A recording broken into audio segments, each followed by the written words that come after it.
Bismillahirrahmanirrahim. Alhamdulillah wassalatu wassalamu ala Rasulillah wa ala alihi wa sahbihi wa mawalah wa la hawla wa la quwwata illa billahi wa ba'du. Alhamdulillah, segala puja dan puji hanya milik Allah subhanahu wa ta'ala. Salawat dan juga salam kita hadiahkan kepada Rasul kita Nabi besar Muhammad sallallahu alaihi wa ala alihi wasallam. Pembahasan di malam hari ini kita akan membahas tentang inti daripada tauhid, yang dengannya menyebabkan kebahagiaan manusia di dunia dan akhirat. Apa itu? Quwwatu at-tawakkuli 'ala Allah. Kekuatan seseorang bertawakal kepada Allah subhanahu wa ta'ala. Ini malam ini kita akan bicara soal tawakal. Ma'asyiral muslimin yang dimuliakan Allah subhanahu wa ta'ala, at-tawakkal sering kita ucapkan di masyarakat. Tawakal saja engkau kepada Allah. Apa itu tawakal? Kalau kita mengacu kepada bahasa Arab, tawakal itu diambil dari 3 huruf. Waw, kemudian kaf dan lam, diambil dari kalimat wakala, artinya menguasakan atau mewakilkan. Dan 3 huruf waw, kaf dan lam ini menunjukkan tentang kelemahan kita manusia dan berhajatnya kita kepada yang lainnya. Makanya ada istilah dalam ilmu fikih itu disebut dengan bab al-wakalah.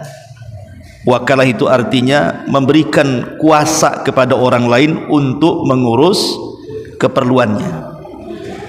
Seperti antum menyewa pengacara. Biasanya kalau menyewa pengacara itu kan kita harus buat surat kuasa, supaya pengacara itu menangani kasus yang kita hadapi. Dan wakalah itu sifatnya 2, ada yang umum, ada yang khusus. Artinya surat kuasa itu terkadang untuk perkara yang khusus, mungkin dalam kes-kes tertentu, entah masalah rumah, entah masalah tanah, entah masalah bisnis, ekonomi, dan begitu seterusnya. Jadi dia yang kita kuasakan itu hanya mengurus itu saja. Tetapi ada yang sifatnya wakalah itu umum, memberikan kuasa yang bersifat umum, di mana semua aktivitas kita itu diwakilkan orang tersebut. Tetapi mewakilkan sesuatu urusan kita kepada orang lain itu belum tentu menyelesaikan masalah, karena orang yang dikuasakan untuk mewakilkan urusan-urusan kita sama-sama makhluk lemah juga dengan kita. Betapa banyak para lawyer-lawyer handal, terkenal, terkemuka, toh juga ketika menangani kasus ada juga yang kalah dalam kasus itu. Tidak semua menang, menunjukkan kelemahan. Tapi kalau seandainya kita memberikan kuasa atau wakalah itu kepada Allah subhanahu wa ta'ala, mungkinkah Allah kalah? Tidak mungkin. Mungkinkah Allah subhanahu wa ta'ala akan menyulitkan hambanya? Mustahil. Karena innallaha ala kulli syai'in qadir. Allah itu atas segala sesuatu maha mampu, dan di tangannya kekayaan yang tidak akan pernah terputus. Berapapun Allah berikan kepada seluruh makhluknya, maka itu sebatas tetesan yang ada di ujung jarum yang dicelupkan ke dalam air lautan. Makanya dari sini kita pahami apa itu makna tawakal. Jadi tawakal itu menyerahkan kepada Allah semua urusan kita, biar Allah yang menentukannya. Walillahil masalul a'la. Tentu bagi Allah permisalan yang lebih tinggi. Terkadang kita saja menguasakan kepada orang untuk mengurus urusan kita, bisa berhasil. Pamannya antum punya kes, sewa pengacara, buat surat kuasa, kemudian dengan kegigihannya akhirnya dia bisa mecahkan kasus, hilanglah kita dari kasus itu. Itu makhluk yang lemah, terkadang bisa menyelesaikan, walaupun tidak semua masalah bisa diselesaikan. Tetapi Allah subhanahu wa ta'ala itu adalah zat yang kaya, zat yang kuat, zat yang maha perkasa, maha kuasa, dan maha segalanya. Maka kalau kita kuasakan kepada Allah urusan kita, dipastikan semua kelar, ikhwan. Lah itulah tawakal artinya. Makanya definisi para ulama ketika mendefinisikan tawakal itu memang berbeda-beda. Tetapi mengerucut kepada satu definisi adalah sidqu al-i'timad 'ala Allah fi jalbi an-naf'i wa daf'i dhurri. Kejujuran hati seorang hamba ketika menyandarkan diri kepada Allah Subhanahu wa taala, baik dalam hal-hal yang kita cari manfaat di dalamnya ataupun dalam hal-hal yang kita menjauh dari madaratnya. Karena manfaat dan madarat itu datang dari Allah. Allah yang memberikan manfaat, Allah juga yang mencegah madarat. Manusia tidak bisa satu dunia mau mencelakakan kita. Kalau ditulis di Lauhil Mahfuz kita tidak akan celaka, selamanya tidak akan celaka. Satu dunia memberikan manfaat kepada kita, kalau sudah ditulis kecelakaan tidak mungkin sampai manfaat itu kepada kita. Karena yang berkuasa itu adalah Allah Subhanahu wa ta'ala. Lah kalau dalam hati kita itu seperti itu, betul-betul menyandarkan hati kita kepada Allah dengan menguasakan urusan kita kepada Allah dengan jujur di dalam mengambil manfaat atau mencegah sebuah madarat, maka tawakal yang seperti inilah yang akan menghasilkan ketenangan dalam hidup setiap manusia. Ma'asyiral muslimin yang dimuliakan Allah Subhanahu wa taala, saya analogikan seperti ini. Antum lihat anak bayi yang baru lahir lah, sebulan, 2 bulan atau setahun, 2 tahun lah. Ada enggak anak bayi itu yang mikir besok makan apa? Ada? Bayi mikir besok makan apa, besok kerja apa, besok kira-kira mau apa? Enggak ada bayi kepikiran ke situ tuh.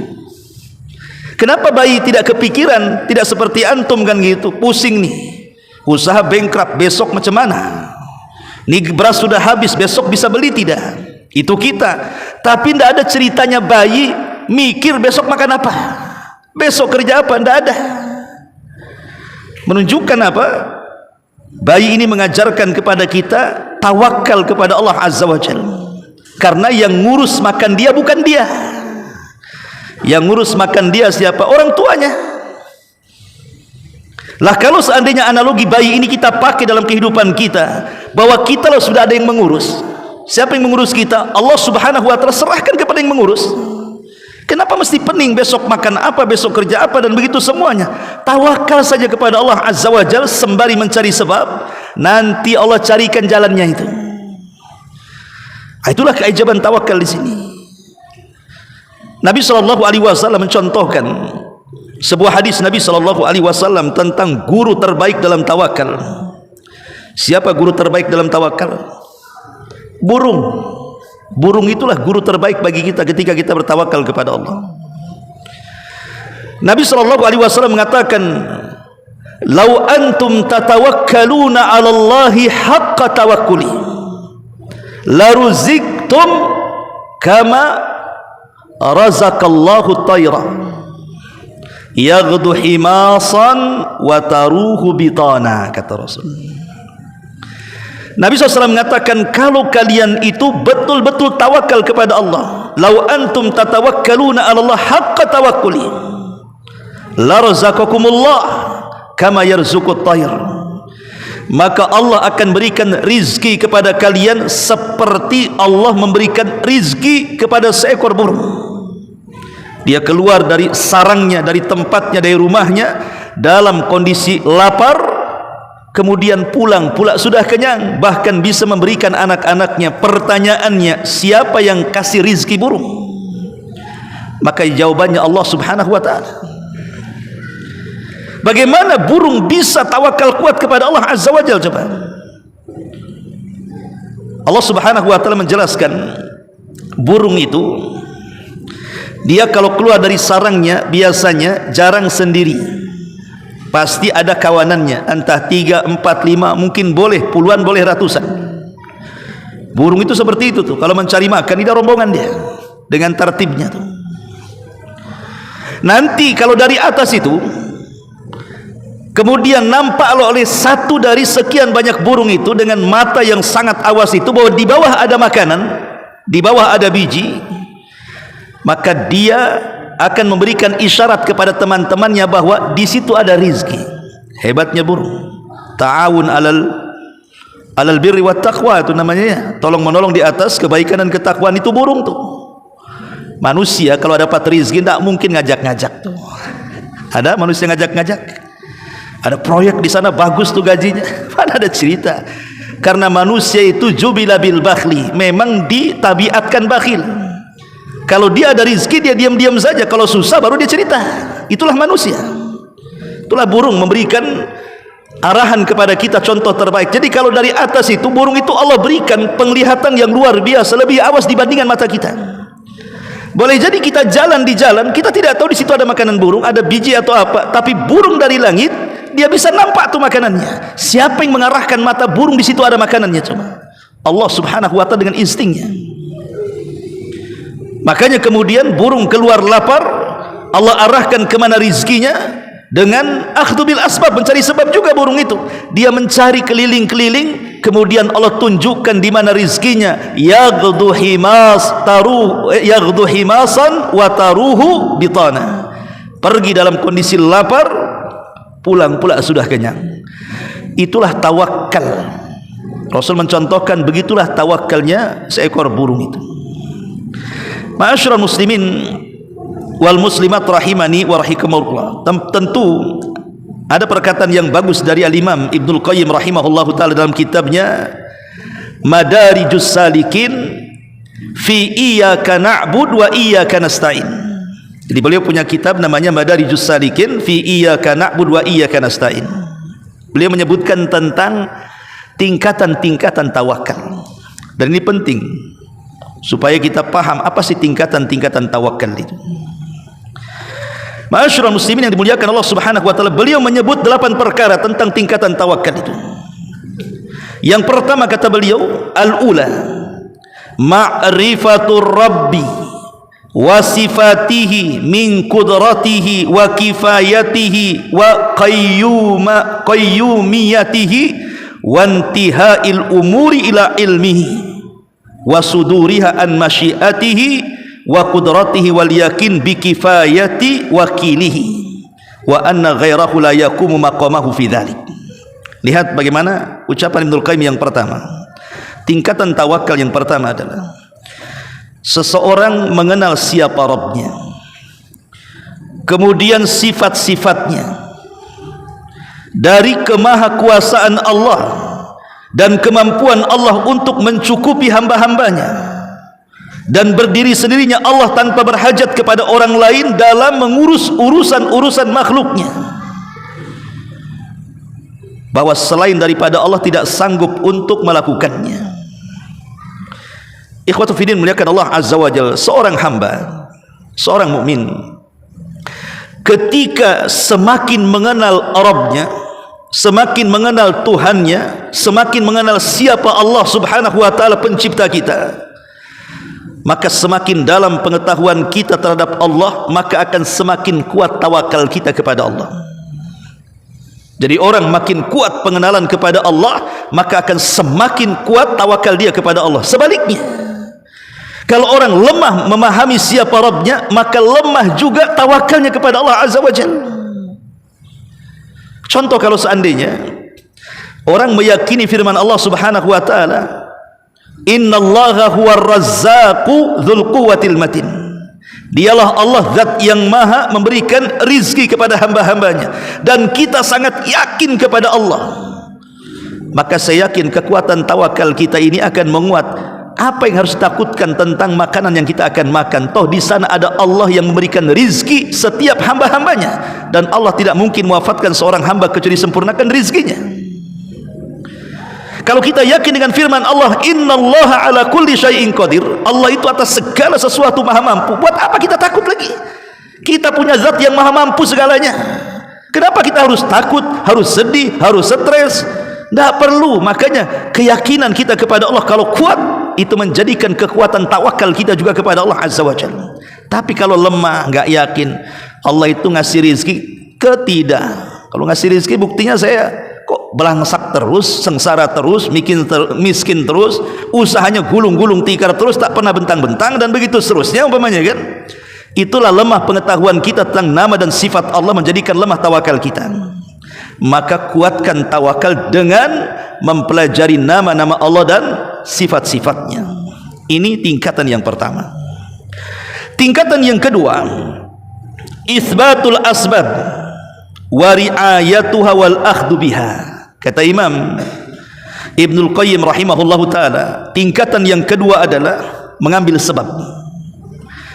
Setelah kemudian kita mendapatkan sebab, menjaga sebab, kemudian ambillah sebab itu dalam rangka mengaplikasikan tawakal kita kepada Allah subhanahu wa ta'ala. Jadi berdoa saja tidak cukup, ikhwan. Orang susah pengen kaya, akhirnya masuk ke masjid 24 jam tak keluar, besoknya gitu lagi berdoa, ya Allah kayakan saya, ya Allah kayakan saya. Atau ada orang sakit pengen sembuh, masuk ke masjid 24 jam berdoa, ya Allah sembuhkan saya, sembuhkan saya. Sembuh, kaya, tidak akan sembuh dan tidak akan kaya selamanya. Kenapa? Karena doa itu tidak cukup, harus mengambil sebab. Sebab itulah dalam bentuk harakat, pergerakan. Kalau memang dia ingin kaya, berdoa, ya Allah, kemudian kerja. Kalau dia ingin sembuh, ya Allah sembuhkan kepada saya, cari obatnya. Kalau sudah kemudian doa dan sebab itu menyatu dan kita telaten mencarinya, insya Allah seluruh keinginan kita itu tidak mustahil bagi Allah subhanahu wa ta'ala untuk mengabulkannya. Dan sebab itu ada dua. Jadi akhdhu bil asbab itu ada dua, imma bil ibadati wa imma bil harakati. Boleh jadi mengambil sebab itu dengan cara ibadah. Contoh umpamanya kita menghendaki sesuatu, akhirnya kita merajinkan ibadah kita. Ambil saja contohnya salat.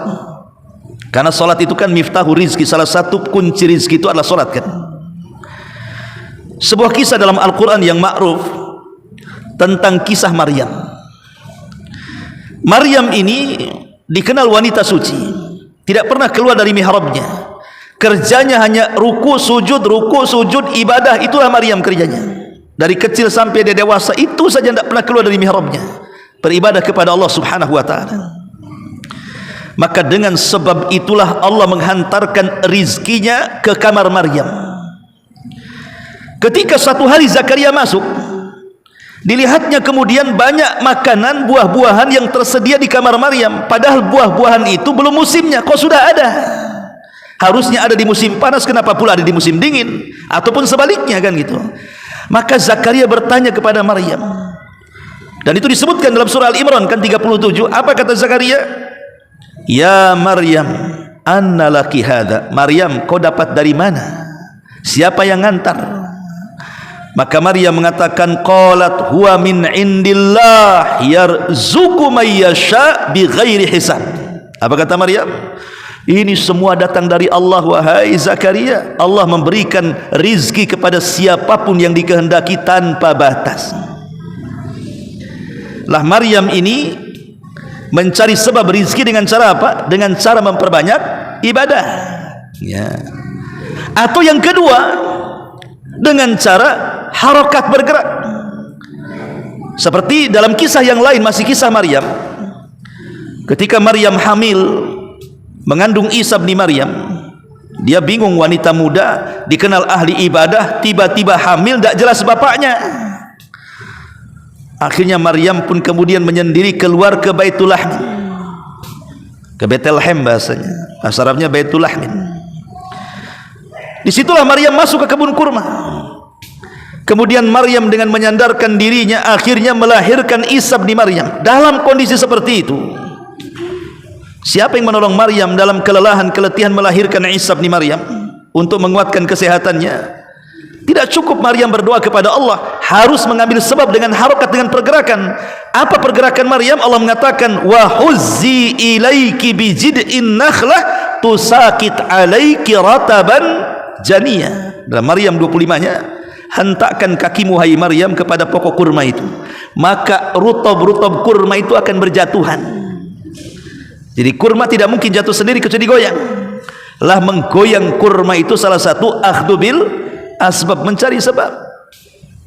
Ada anak muda pengen punya anak, masuk ke masjid berdoa, ya Allah anugerahkan anak yang banyak kepadaku. Kemudian kita tanya, kau dah kawin belum? Belum Ustaz. Kira-kira dikasih anak enggak? Oh enggak Ustaz, kan Allah berfirman, innallaha ala kulli syai'in qadir. Allah itu atas segala sesuatu mampu. Kalau kasihlah anak sama saya, katanya. Berdalil pula dia. Ya. Betul, kita tidak mengingkari kau berdoa itu baik, menyandarkan tawakal kepada Allah itu baik, tapi akhdhu bil asbab juga penting, mengambil sebab. Kalau kau ingin punya anak, kawin itulah akhdhu bil asbab. Setelah menikah baru kita berdoa, ya Allah berikan rizki, ya Allah kasih anak. Itu baru benar tuh. Lah ini tingkatan yang kedua dalam tawakal itu akhdhu bil asbab, cari sebab. Ini tingkatan yang kedua. Dan itu dilakukan Nabi juga kan. Saat peristiwa hijrah contohnya ya kan, Nabi itu ketika Isra Mi'raj, Nabi SAW disediakan oleh Allah sebuah kendaraan namanya buraq. Sekejap saja dari Mekah ke Madinah, langsung sampai. Dari Mekah ke Palestina langsung sampai itu. Dalam peristiwa Isra Mi'raj itu kan, dalam satu malam bisa dari Masjidil Haram ke Masjidil Aqsa, dari Masjidil Aqsa ke Sidratul Muntaha, turun lagi ke Masjidil Aqsa, kemudian balik lagi ke Masjidil Haram dalam satu malam pakai buraq. Pertanyaannya, kenapa ketika Nabi SAW hijrah, yang merupakan akhtar al-hijrah minal anbiya, sebahaya-bahaya hijrah dari seluruh para nabi, kenapa Allah tidak sediakan buraq saja biar melesat dari Mekah ke Madinah? Pusinglah tuh tentara-tentara itu, mana buraqnya? Kenapa nggak pakai buraq kan gitu? Malah kemudian menyusahkan diri kan begitu. Harus punya mencari teman berupa Abu Bakar yang kaya raya supaya bisa mendanai hijrahnya. Kemudian juga nyewa seorang ahli jalan, seorang Yahudi namanya Khirit ya, penunjuk jalan. Kemudian juga harus betul-betul dipetak begitu ya supaya selamat. Kenapa tidak naik buraq saja? Maka para ulama mengatakan, bisa saja Allah berikan buraq kepada Rasul ketika peristiwa hijrah itu, tapi Nabi SAW akan meninggalkan Mekah, dan Rasul akan memberikan pelajaran bahwa tawakal saja tidak cukup, harus mengambil sebab. Maka mengambil sebab itu akhirnya apa? Ali disuruh tidur di ranjang Nabi, kemudian Abu Bakar Siddiq diminta untuk menemaninya, kemudian seluruh keluarga Abu Bakar mulai daripada Fatimah dilibatkan untuk mengirim makanan ke Gua Thur sampai 3 hari. Kemudian Abdullah ibn Abi Bakar dijadikan pemberi pesan kalau ada apa-apa. Kemudian Abdullah ibn Uraiqid suruh membawa kambing. Jadi Rasul itu suruh jalan di depan sama Abu Bakar, kambing itu di belakang. Untuk apa kambing-kambing itu di belakang? Untuk menghapus jejak kaki Nabi dan Abu Bakar. Namanya padang pasir, kalau diinjakan ada bekas tuh ya. Maka kalau kambing datang, hilang tuh dari kaki manusia jadi kaki kambing jadinya kan. Jadi orang-orang yang nyari tak ada kaki semua kambing. Akhirnya kan nggak tahu, itu semua mengambil sebab namanya ya. Ini yang kedua. Yang ketiga kata Al-Imam Ibnul Qayyim rahimahullahu taala, ruhusul qalbi fi maqami tauhid. Dalam tawakal ini tidak boleh dilepaskan dari tauhid. Bahkan di antara syurutut tawakal, syarat-syarat tawakal adalah sihhatul i'tiqad, harus memiliki akidah yang lurus. Makanya Allah Subhanahu wa taala apabila memerintahkan kita bertawakal selalu diiringi dengan kalimat iman. Fatawakkalu in kuntum mu'minin. Bertawakallah kalian kepada Allah jika kalian beriman. Wa 'alallahi fatawakkalu in kuntum mu'minin, dan kepada Allah kalian bertawakal jika kalian beriman. Lihat bagaimana Allah mengaitkan tawakal dengan keimanan, karena syarat tawakal itu harus ada keimanan, dan isyarat kepada apa? Sihhatul i'tiqad, tentang sahnya sebuah keyakinan, lurusnya sebuah keyakinan. Karena kalau sesat dalam akidahnya, selamanya dia tidak bisa tawakal. Contoh, orang-orang ateis, mereka mengingkari adanya Tuhan. Macam mana dia mau tawakal? Tuhannya jadi diingkari. Mau tawakal sama siapa kalau Tuhannya diingkari? Jadi kalau seandainya akidah itu rusak, macam mana dia akan tawakal? Makanya di antara syarat tawakal itu sihhatul i'tiqad namanya. Harus benar akidahnya, harus lurus akidahnya. Seperti akidah Ahlussunnah wal Jamaah. Karena syarat tawakal harus ada keimanan. Lah salah satunya Imam Ibnul Qayyim menyebutkan harus ada kemantapan hati di dalam tawakal ini fi maqami tauhid. Betul-betul dalam tawakal itu terisi dengan tauhid, bahwa jangan pernah menyandarkan sesuatu kepada selain Allah, karena selain Allah tidak mungkin mengabulkan permintaan kita. Selain Allah itu tidak mungkin mengabulkan kepada kita. Seperti orang-orang yang meminta kepada berhala, meminta kepada matahari, bulan, kepada para malaikat, kepada para nabi sekalipun, mereka semua makhluk Allah, mereka berhajat kepada Allah. Meminta kepada yang mereka sendiri mencari kedekatan dengan Allah, mustahil dikabulkan. Maka bertawakal kepada selain Allah itu selamanya akan gagal dan membawa kesengsaraan. Saya contohkan ikhwan, semua manusia di dunia ini, saya, antum atau siapapun lah, dalam dunia ekonomi, terkadang ada orang menyandarkan hidupnya itu berlebihan kepada selain Allah. Seperti ada orang yang punya toko, dia sandarkan hidupnya kepada toko. Dia mungkin seorang buruh pabrik, dia sandarkan hidupnya kepada gaji bulanan pabrik, ya. Ada orang yang kemudian punya kos-kosan, ya dia sandarkan hidupnya kepada kos-kosannya itu. Pokoknya macam-macam. Kadang-kadang ada orang itu yang menyandarkan ekonomi kepada pekerjaannya, menyandarkan kepada pejabat tertentu, kepada ini, kepada itu, dan lain sebagainya. Ikhwan, itu semua tidak akan kekal. Seberapa lamalah mereka itu bisa menyandarkan, membantu penyandaran hidup kita kepada mereka? Toh toko bisa terbakar, kos-kosan bisa roboh, pabrik juga bisa bangkrut. Boleh jadi kita dipecat dari pabrik itu. Tidak ada yang mustahil bagi Allah Subhanahu wa ta'ala. Lah kalau kita tawakal seperti ini selamanya tidak akan membawa kebahagiaan. Lalu tawakal yang benar seperti apa? Tauhidkan Allah, bertawakallah hanya kepada zat yang menciptakan, yang punya pabrik, yang punya toko, yang punya perusahaan, yang punya ini, yang punya itu, dan menciptakan pejabat ini, pejabat itu. Bertawakallah kepada zat yang maha kuat, maka kita tidak akan pernah kecewa.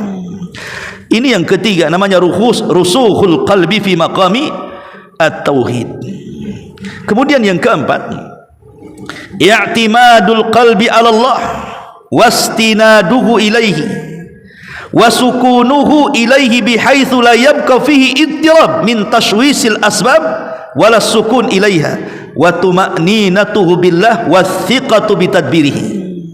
Yang keempat, kata Imam Ibnul Qayyim, menyandarkan hati kepada Allah dan menenangkan hati kepada Allah, artinya yakin Allah bisa segalanya, di mana tidak menyisakan dalam hati itu keraguan-raguan, kegoncangan terhadap sebab yang sedang kita lalui. Tapi harusnya kita tanamkan tuma'ninatuh, ketenangannya, billahi, kepada Allah, wathiqatu bitaqdiri, dan keyakinan kuat tentang kemaha pengaturan Allah kepada hamba-hambanya, bahwa Allah mengatur segalanya. Makanya di sini ada kalimat apa namanya, sukun, tenang, maksudnya diisyaratkan kepada iman. Kemudian juga akhdhu bil asbab, disyaratkan kepada akal. Tawakal itu harus terangkai dengan iman dan akal, ikhwan. Tawakal itu harus digandengkan dua, pertama iman dalam dada, yang kedua akal dalam kepala. Maksudnya apa? Dengan iman inilah kita yakin bahwa tidak ada yang menciptakan Allah, tidak ada yang mengatur Allah, tidak ada yang memberikan rizki Allah, yang menjadikan orang berhasil Allah, yang menjadikan orang tidak berhasil Allah, yang menjadikan orang kaya Allah, yang menjadikan orang miskin Allah, dan begitu seterusnya. Dari iman itu muncul tawakal. Tetapi tawakal saja tidak cukup, harus ada akal. Dari akal itu muncul akhdhu bil asbab, mulai dia mikir caranya macam mana, kan itu. Mulai dia mikir, skillnya mikir dia. Oh, kalau saya harus jadi pedagang berarti harus seperti ini. Kalau saya jadi dokter harus seperti itu. Kalau saya jadi tukang harus seperti ini, dan begitu seterusnya, kan. Makanya iman dan akal ini tidak bisa lepas dari tawakal. Ya. Ma'asyiral muslimin yang dimuliakan Allah Subhanahu wa taala, dan ketenangan diri kita kepada Allah Subhanahu wa taala itu melahirkan syukur dan sabar, ikhwan. Orang yang tawakal itu pasti melahirkan syukur dan sabar. Maknanya kalau keinginan dia dikabulkan oleh Allah, dia ingin kaya kemudian jadi kaya, maka dia akan bersyukur kepada Allah dengan kekayaannya. Tapi kalau seandainya Allah tidak kabulkan keinginannya, tetap dalam kondisi miskin atau justru lebih miskin, maka dia sabar dengan kefakirannya. Itulah iman yang membangkitkan syukur dan sabar, lahir dari tawakal. Makanya Rasul mengatakan ajaban li amril mu'min. Sungguh mengherankan perkaranya seorang mukmin itu. In asabathu sarra syakara fakana khairan lahu. Kalau ditimpa seorang mukmin itu dengan sebuah nikmat yang banyak, bersyukur dia, itu baik bagi dia. Wa in asabathu dharra sabara fakana khairan lahu. Tapi kalau seandainya musibah yang menimpanya, dia tetap bersabar, dan itu kebaikan kepada dia. Seolah-olah ingin dikatakan, kalaupun kita diberikan nikmat, kita tidak terlalu bahagia. Kalaupun diberikan musibah, kita tidak terlalu bersedih hati. Jadi orang yang tawakal itu kalau mendapatkan nikmat tidak membanggakan diri dengan kenikmatannya, tapi kalau tidak diberikan nikmat banyak, dia pun tidak terlalu sedih. Toh semua datang dari Allah dan akan kembali kepada Allah Subhanahu wa taala. Itulah arti daripada tawakal. Ini yang keempat. Kemudian yang kelima, husnudzan billahi azza wajal. Tingkatan yang kelima adalah dalam tawakal harus berbaik sangka dengan Allah. Fama dhannukum bi rabbil alamin, kata Allah. Bagaimana prasangka kalian dengan Allah? Karena banyak orang yang tidak tawakal berburuk sangka dengan Allah tuh. Kenapa asik saya yang sakit, kenapa si fulan sehat? Kenapa asik saya yang gulung tikar usaha, kenapa si fulan bentang-bentang tikar? Kenapa asik saya hidupnya seperti ini, kenapa si anu bisa berhasil? Allah disalahkan, kan artinya. Itu karena berawal dari suudzon, buruk sangka dengan Allah. Allah jadi objek celaan dia. Dia tidak pernah bersyukur dan tidak bisa bersabar akhirnya. Lama ma'asyiral muslimin, maka tawakal itu harus didasari dengan husnudzan. Kita harus berbaik sangka dengan Allah Subhanahu wa taala.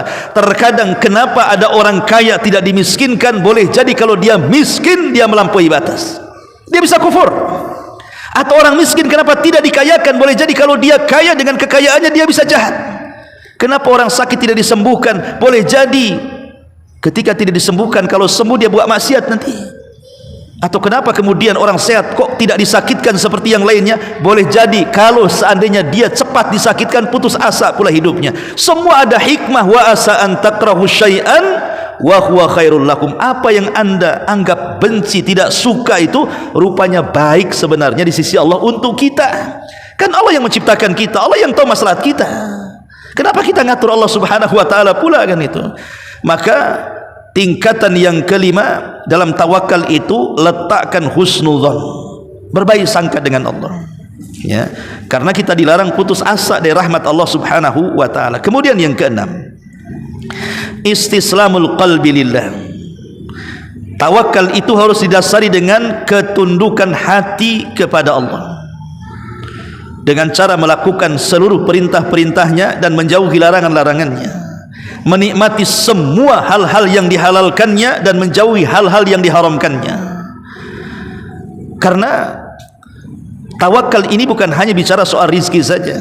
Tawakal ini masuk kepada semua lini dalam kehidupan kita, termasuk dalam ibadah, ya.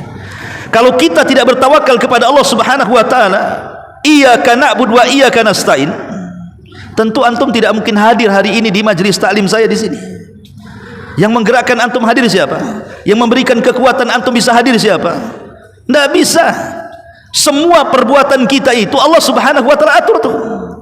Makanya kenapa dalam 17 kali setiap hari kita katakan iyyaka na'budu wa iyyaka nasta'in. Sebenarnya isti'anah, meminta pertolongan, itu bagian daripada ibadah. kenapa kemudian Allah keluarkan dari ibadah? Kan cukup iyyaka na'budu titik sampai di sini. Kenapa mesti wa iyyaka nasta'in? Bukankah isti'anah itu masuk dalam ibadah? Di sini ada rahasia. Karena ibadah itu tidak mungkin dilaksanakan seorang hamba kecuali karena pertolongan Allah. Kalau bukan karena pertolongan Allah, kita tidak mungkin bisa sholat, kita tidak mungkin bisa ngaji, kita tidak mungkin bisa puasa, bahkan bergerak pun tidak bisa. Itu semua pertolongan Allah Subhanahu wa taala. Ya. Maka serahkan hati kepada Allah supaya mendapatkan pertolongan Allah dengan melaksanakan kewajiban dan menjauhi yang diharamkan, atau dengan kata lain melaksanakan perintah dan menjauhi larangan-larangan Allah Subhanahu wa taala. Kemudian yang nomor 7, at-tafwid, menyerahkan seluruh urusan kepada Allah. Tawakal itu harus didasari dengan tafwid, menyerahkan semua urusan kita kepada Allah. Jangan jumawa. Pamanya seorang dokter mengatakan kan, pamanya antum punya keluarga mau dioperasi sama dokter. Akhirnya antum tanya, macam mana tingkat keselamatannya dok? Kata dokter, saya akan usahakan, nanti sisanya saya serahkan kepada Allah. Katanya. Kurang ajar tidak tuh? Masa sisa diserahkan kepada Allah? Bukan begitu ngomongnya. Ya. Harusnya dokter mengatakan, insya Allah kita usahakan dan semua urusannya kita serahkan kepada Allah. Kan enak ngomong gitu. Ini enggak ngomongnya, saya akan usahakan, ya sisanya saya serahkan sama Allah. Masa Allah kasih sisa pula? Ya, seolah-olah dia lebih hebat daripada Allah, kan bahasa seperti itu. Enggak begitu bahasanya. Anda itu enggak bisa apa-apa wahai dok, enggak bisa. Anda bisa mengoperasi dan bisa selamat itu semua kata pertolongan Allah, bukan karena Anda. Anda ini wasilah saja. Karena sakit datang dari Allah, sembuh juga datang dari Allah. Kok enak saja Allah dikasih sisa pula? Ya. Ma'asyiral muslimin yang dimuliakan Allah Azza wa Jalla, maka menyerahkan urusan kepada Allah itu bentuk tawakal yang kuat itu. Makanya kenapa di dalam ayat Al-Qur'an bagaimana Allah Subhanahu wa taala menceritakan kisah Hud, dan di antara perkataan dia, wa ufawwidu amri ilallah, aku serahkan semua urusanku kepada Allah. Kalau seorang nabi yang jelas-jelas nabi saja menyerahkan urusannya kepada Allah, harusnya kita yang bukan nabi lebih menguruskan, karena siapa kita dengan para nabi? Tapi ini sebagai bentuk bahwa tawakal itu tidak bisa terwujudkan kecuali dengan menyerahkan semua putusan-putusan kita kepada Allah Subhanahu wa taala. Dan yang terakhir kata Imam Ibnul Qayyim rahimahullah taala, antara tingkatan tawakal yang ke-8 adalah redha. Redha dengan apa yang Allah telah putuskan kepada kita. Setelah kita serahkan semua urusan kita kepada Allah, tinggal kita redha, terserah Allah mau buat seperti apa saya. Mau diberikan rizki sebagaimana, terserah, mau sedikit mau banyak, ya. Pokoknya saya serahkan semua kepada Allah. Nah itu redha bima qasama Allah namanya. Itu disebut qanaah. Dia redha dengan pemberian Allah Subhanahu wa taala. Dikatakan kepada Husain ibnu Ali, putra Ali bin Abi Thalib radhiyallahu an, dia mengatakan, dikatakan kepada Husain, inna Abu Dzar radhiyallahu an yaqul, al-faqru ahabbu ilayya minal ghina was-saqmu ahabbu ilayya minas sihah. Wahai Husain, kami dengar tentang kondisi Abi Dzar, di mana Abi Dzar mengatakan bahwa kefakiran lebih aku cintai dibandingkan kekayaan, dan sakit lebih aku sukai dibandingkan kesehatan. Maka kemudian Husain mengatakan, rahimallahu Abu Dzar, semoga Allah merahmati Abu Dzar, walakin akan tetapi aku berbeda pendapat dengan dia. Kemudian dia mengatakan, manittakala ala husni ikhtiyarillahi lahu lam yatamanna ghaira makhtarallahu lahu. Barang siapa yang menyerahkan urusannya kepada Allah, terserah Allah akan memberikan terbaik pasti kepada kita, maka dia tidak mungkin berangan-angan kecuali dia akan mengatakan pasti Allah akan memberikan yang terbaik kepada dirinya. Jadi kalau seandainya kita menyerahkan seluruh urusan kepada Allah Subhanahu wa taala, maka kita tinggal redha saja. Pasti tidak mungkin Allah memberikan yang tidak terbaik, pasti yang terbaik. Karena kita sudah serahkan urusannya kepada Allah. Pasti Allah tahulah apa yang terbaik untuk kita itu. Yang kita sendiri tidak tahu apa yang terbaik untuk kita, tapi Allah tahu apa yang maslahat untuk kita. Makanya perlu redha dalam tawakal itu. redha dengan pemberian Allah Subhanahu wa taala atau disebut dengan qanaah. Makanya Umar bin Khattab radhiyallahu anhu pernah memberikan surat kepada Abu Musa al-Asy'ari. Inti suratnya begini, amma ba'du fa innal khaira kullahu fir ridha fa in istata'ta an tarda wa illa fasbir. Kata Umar dalam surat kepada Abu Musa, sesungguhnya kebaikan itu semua ada pada redha. Kalau engkau bisa redha, redhalah, tapi kalau tidak bisa, sabarlah. Menunjukkan bahwa redha itu tingkatan yang paling tinggi dalam bab tawakal. Ma'asyiral muslimin yang dimuliakan Allah Subhanahu wa taala, tentu pembahasan tawakal ini panjang ya. Banyak, belum saya keutamaan-keutamaannya yang saya sudah tulis sekitar 40 keutamaan dan buah dari tawakal, tapi juga waktu yang mungkin biar tidak bosan sampai di sini saja dan ada manfaatnya. Subhanakallahumma bihamdika asyhadu an la ilaha illa anta astaghfiruka wa atubu ilaik. Allahu taala alam. Assalamualaikum warahmatullahi wabarakatuh.